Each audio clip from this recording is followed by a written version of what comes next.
Hello. This quick word just dropped in my spirit, and I just want to share it. God is just doing a miraculous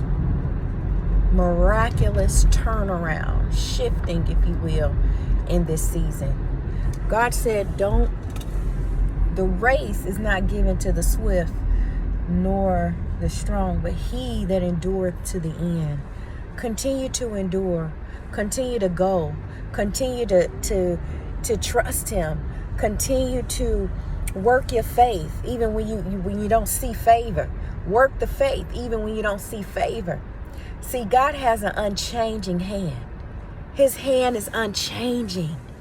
He's an unchanging God. And so even in our resting, when we're not laboring, God doesn't throw us away. He allows us to rest, and he picks us up, and he builds us right back up in our most holy faith. He don't leave us because we need rest. He don't throw us away because we don't feel like it. He don't say, oh, you're not worth anything because you're not always laboring. Because like Hebrews 4:9 says, there remaineth a rest to the people of God.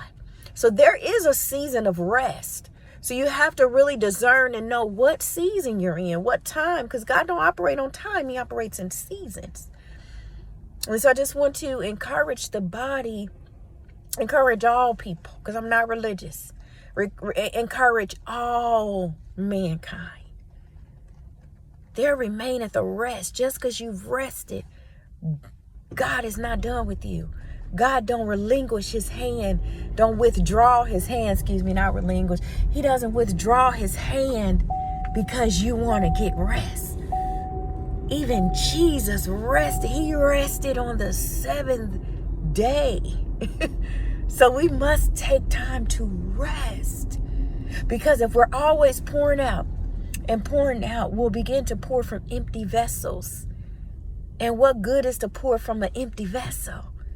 We need to pour when we're full, when we're rested, we're restorated. And sometimes life can be overwhelming. Life can be challenging. Life can really take us by the collar and suck and choke life out of us if we aren't careful. So if you need to take your rest, take your rest. It's okay to go on a sabbatical. And I said, the devil is a lie. If I feel like I'm tired, I will not feel guilty for taking a sabbatical. That's the spirit of religion that makes you feel guilty for being human. So God freed me from that spirit. I'm like, God, I'm a mother. I have all these things going on. You know, I'm caring for a son that's battling liver disease. I'm caring for twins that are 5. Thank God I have support. I have ministerial duties. I'm a student. I have a business. You know, there are several things. And sometimes you just don't feel like laboring. And that's okay. That's okay. There was a point in time I would feel so guilty if I would miss. I used to be like on the dance ministry. I was an armor bearer once before. You know, I was working in ministry, doing all these things, and I would feel such a weight of guilt if on a Sunday I wanted to just rest and didn't feel like laboring. I'm working all week and then got to get up and, you know, and it would be some days, even during the week, I didn't feel like going to work, or I didn't feel like pressing in ministry, pouring out. And I would feel so guilty for that.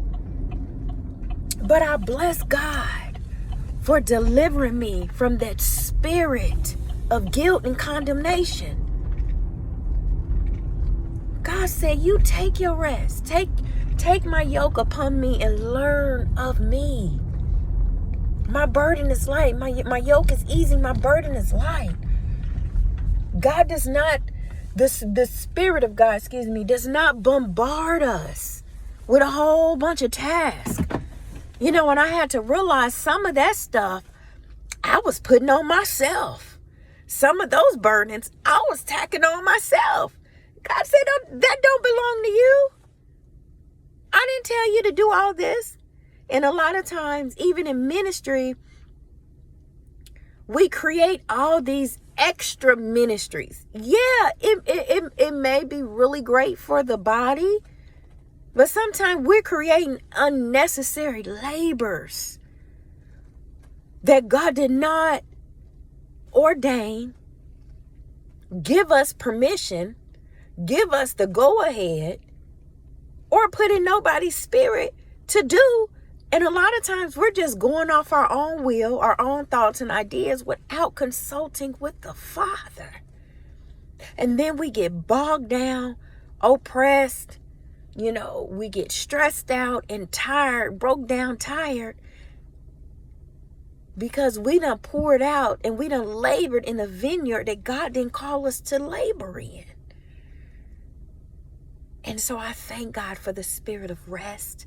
I thank God for his unchanging hand, that in time when we want to get rest, when you want to get rest, take your rest. When I feel like I need some rest, I'm taking my rest. There remaineth a rest, Hebrews 4:9, for the people of God. And we need to know when this is our season to sow. There's a season for everything. Ecclesiastic 3:3. That's Amos 3:3 about but it's a season, it's a season for everything. Ecclesiastics.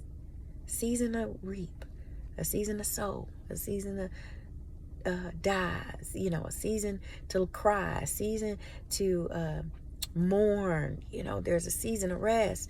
There's a season for everything.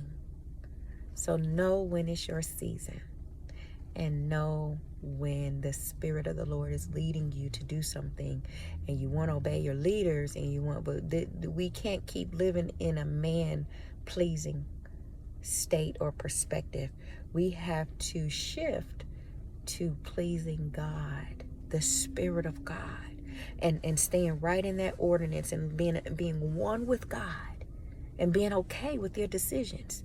Because self-care, self-love, all of that is so important. Your self-care, you got to take care of you. If you pouring out here, there, and there, everywhere, on top of being a mom, a wife, employee, a business owner, and all the other responsibilities you have, you got to take care of yourself. Self-care is one of the best things, one of the best investments I always make for myself. And I pick 2 days out the week for self-care. I self-care every day.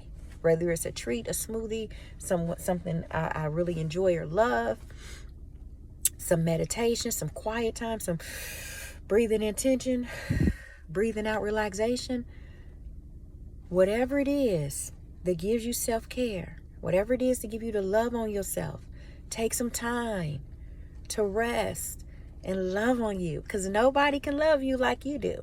And if you can't love you, you can't love nobody else. All right. Blessings to you all. God bless, and love yourself. Walk in your worth. Know who you are, and know who you are just not.